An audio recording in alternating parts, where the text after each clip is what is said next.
அனைவருக்கும் இனிய அன்பான மாலை வணக்கம். சந்தோஷம். வணக்கம்.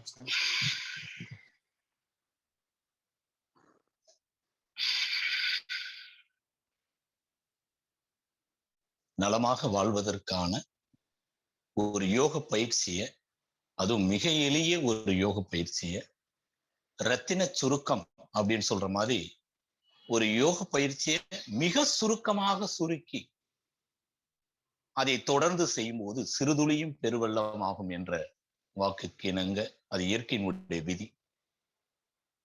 சிறுக சிறுக தினசரி ஒரு 10 நிமிடம் மட்டும் இந்த உடம்புக்கு மனசுக்கு ஒரு நல்ல பழக்கத்தை நம்ம உருவாக்கும் போது அந்த நல்ல பழக்கம் இந்த உடம்புக்கு செய்த ஒரு தர்மமாக மாறி அந்த தர்மம் நம்மை தலை காக்கும், அதாவது நம்மளுடைய ஆரோக்கியத்தை பாதுகாக்கும்.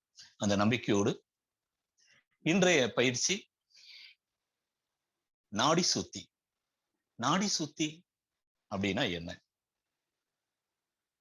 யோகா முறைப்படி நாடி என்பது சுவாசத்தை குறிப்பிடுவது. மருத்துவத்தில் நாடி என்பது இரத்த குழாயில் துடிப்பினுடைய அதிர்வை உணர்வது. ஒவ்வொன்றிலேயும் நாடி என்பது ஒவ்வொரு விதமாக பயன்படும். இப்ப இந்த நாடி என்பது வலது நாசியில் வரக்கூடிய சுவாசம் என்பது சூரிய நாடி, இடது நாசியில் வரக்கூடிய சுவாசம் என்பது சந்திர நாடி. இது உடம்புக்கான சூடை தரக்கூடிய காற்று, இது உடம்புக்கான குளிர்ச்சியை தரக்கூடிய காற்று. அதிகமாக கொதிக்கக்கூடிய சுடுதண்ணி இந்த உடம்பு அந்த அதிக சூடு தாங்காது. அதிகமாக குளிர்ச்சியாக இருக்கக்கூடிய ஐஸ் வாட்டர் இந்த உடம்ப அந்த அதிக குளிர்ச்சியை தாங்காது. அப்ப எப்படி இருக்கணும்? சிறிதளவு சுடுதண்ணி, சிறிதளவு ஜில்லுன்னு இருக்கிற தண்ணி, நார்மல் வாட்டர், ரெண்டையும் கொஞ்சம் கொஞ்சமா சம அளவு கலந்தோம்னா குடிக்கிற பதம் குளிக்கிற பதம் சொல்லக்கூடிய இந்த உடம்பு தாங்கக்கூடிய இயல்பு நிலையில் அதனுடைய தட்பவெப்ப நிலை சீராக இருக்கும். அப்ப அதிக குளிர்ச்சியும் அதிக சூடும் இந்த உடல் தாங்காது. அதை இயல்பு நிலைக்கு மாற்றும். அப்படி இறைவனுடைய படைப்புல நம்மளுடைய சுவாசம் பார்த்தோம்னா 2 மணி நேரம் சூரிய நாடியும் 2 மணி நேரம் சந்திர நாடியும் மாறி மாறி சுவாசம் நடைபெறும். நீங்க இயல்பாவே செக் பண்ணி பாருங்க.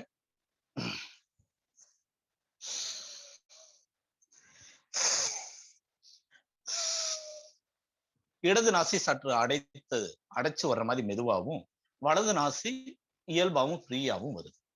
காலையில தொடங்கும் போதும் கரெக்டா இதே மாதிரி 6 மணிக்கு என்னுடைய நாடி இப்படிதான் இருந்தது. காலை வகுப்புல கலந்துக்கிட்டவங்களுக்கு தெரியும். அப்ப 2 மணி நேரத்துக்கு அப்புறம் நாடி கரெக்டா மாறும்போது 12 மணி நேரம் ஆகும்போது எதுல தொடங்குனதோ அதுல வந்து முடிகிற மாதிரியே நாடி கரெக்டா ஓடுது. அப்ப எவ்ரி 2 hours ஒன்ஸ் சூரிய நாடி சந்திர நாடி மாறி மாறி நடக்கும்போது முதல்ல சொன்ன மாதிரி சுடு தண்ணியும் பச்சை தண்ணியும் கலந்தோம்னா எப்படி அது குடிக்கிற பதத்துல சரியான வெப்பநிலையில உடம்பு மனசு தாங்கக்கூடிய அளவுல இருக்குமோ அது மாதிரி ரத்தத்தினுடைய சூடு சமநிலையில் இருக்கும். ரத்தம் அதிக கொதிப்பு நிலை அடைந்தால் ரத்த அழுத்தத்தை ஏற்படுத்தி ரத்த கசிவு, ரத்த போக்கு அல்லது ரத்த ஒழுக்கு ஏற்பட்டு உயிருக்கு ஆபத்தாக அமையும். அதிகமாக ரத்தம் குளிர்ந்து போனால் ரத்தம் உறைஞ்சு போய் ரத்த குழாய்களில் அடைப்பை ஏற்படுத்தி அதுவும் உயிருக்கு ஆபத்தாக அமையும். அப்ப ரத்தத்தினுடைய தட்பவெப்ப நிலை சமநிலைப்படுத்தி ரத்த ஓட்டத்தை துரிதப்படுத்தி ரத்தத்தினுடைய சத்துக்களினுடைய ரேஷியோவை சமநிலைப்படுத்தி ரத்தத்தை சுத்திகரிக்கக்கூடிய blood purification and blood circulation அப்படின்னா அதுக்கு மிகச்சிறந்த ஒரு யோக பயிற்சி நாடி சுத்தி, பிராணாயாமா. உடம்பில் அசைவுகளை கொடுக்கக்கூடிய மூட்டு இயக்க பயிற்சிகளோ ஆசனங்களோ செய்யும் போது மூட்டு இணைப்புகளும் தசை நார்களும் நரம்புகளும் வலிமை பெறும், இரத்த ஓட்டம் அதிகரிக்கும். ஆனால் இரத்தம் சுத்தமாகக்கூடிய பிளட் பியூரிஃபிகேஷன் என்ற நிகழ்ச்சி சுவாசத்தால் மட்டும்தான் முழுமை பெறுமே தவிர வேறு எதனாலையும் ஆகாது. அப்படிப்பட்ட இரத்தத்தை சுத்திகரிக்கக்கூடிய மிக மிக அற்புதமான நாடி சுத்தியை தினசரி அல்லது வாரம் 2 தடவை செய்வது கட்டாயம். செய்யலாமா? ரெடி? முதுகு தண்டுவடத்தை நேரம் வச்சுக்கலாம். மூச்சு 3 தடவை அடிவயிறு சுவாசம், ஆழ்ந்த சுவாசம். ரெடி? 1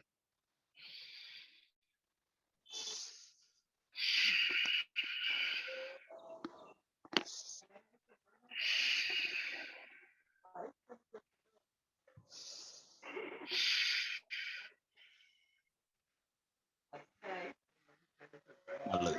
நாடி சுத்தி போகலாம். நம்மளோட கையில ஆள்காட்டி விரல் நடுவிரல் மடக்கிடலாம். கட்டை விரல் மோதிர விரலை சமமா வச்சுக்கலாம். கட்டை விரல் வலது நாசி, மோதிர விரல் இடது நாசி. முதல்ல சுவாச பாதையை சுத்தப்படுத்துவதற்கு பஸ்திரிக்கா செஞ்சுட்டு தான் நம்ம நாடி சுத்தி செய்யணும். ரெடி?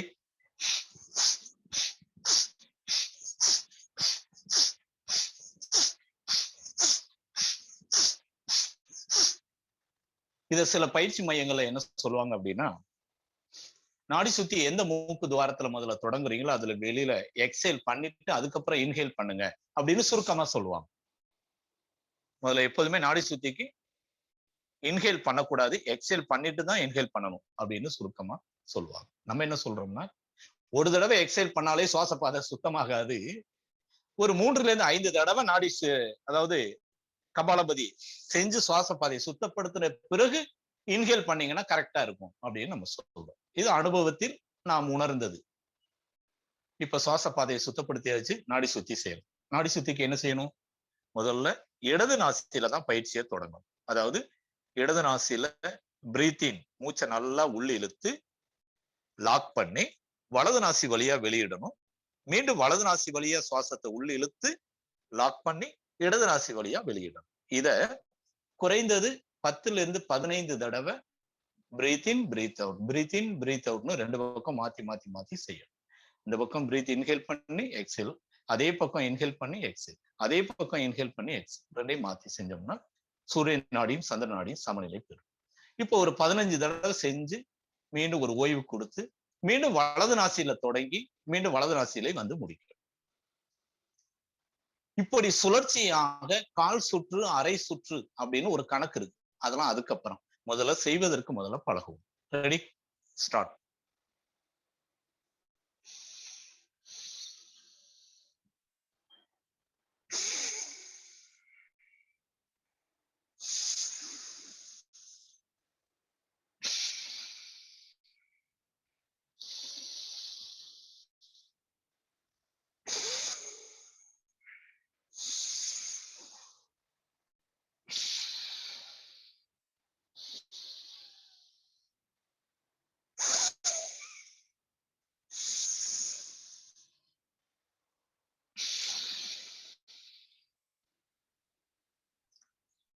ஒரு சிறிய ஓய்வு.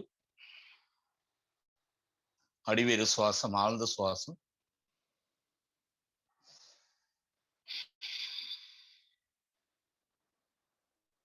இப்ப மீண்டும் இடது நாசியை அடைச்சு வலது நாசி வழியா பிரீத் இன், இன்ஹேல் பண்ணி இடது நாசி வழியா வெளியிட்டு மீண்டும் இடது நாசியில இழுத்து வலது நாசியில விடணும். ரெடி? ஸ்டார்ட்.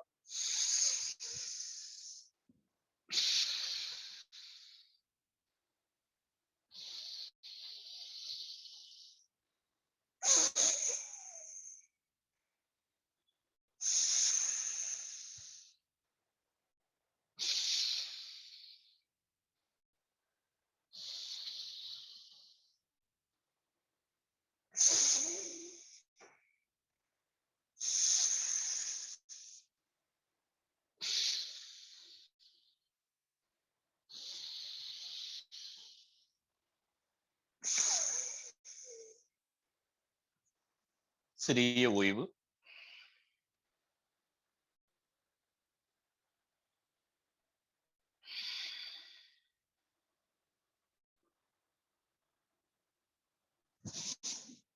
மருத்துவ ரீதியா வலது பக்க கைகால் நரம்புகளை இடது பக்க மூளை கட்டுப்படுத்தி இயக்குகிறது. இடது பக்கம் ஏதாவது அடிபட்டா வலது பக்க கைகால் நரம்பு பாதிக்கப்பட்டு பக்கவாதம் ஏற்படும். இடது பக்க கைகால் நரம்புகளை வலது பக்க மூளை கட்டுப்படுத்துகிறது. வலது பக்கம் ஏதாவது அடிபட்டா இடது பக்க கைகால் நரம்புகள் பாதிக்கும் என்பது மருத்துவ ரீதியான உண்மை. அதே மாதிரி இது பிசிக்கல் பாடி, அதாவது நம்மளுடைய உடம்பினுடைய இயக்கம் இப்படிதான் இடம் வலது இடதையும் ஆட்சி செய்கிறது. நம்மளுடைய உயிர் நாடின்னு சொல்லக்கூடிய அந்த 3 நாடிகளும், அதாவது சூரிய நாடி, சந்திர நாடி, சமான நாடி, இதுவும் வலது பக்க நாடி இடது பக்க மூளையோடையும் இடது பக்க நாடி வலது பக்க மூளையோடையும் மிக நெருங்கிய தொடர்பு. அந்த நாடி சுத்தி செய்யும் போது ரத்தம் சுத்திகரிப்பதோடு மட்டுமல்ல, நம்மளுடைய மூளை நரம்புகளுடைய செல்களும் புதுப்பிக்கப்படும். அதில் முக்கியமாக பிரெயின் செல்ஸ்ல டெத் செல்ஸ் எண்ணிக்கை குறையும், உயிர் செல்கள் எண்ணிக்கை அதிகரிக்கும்.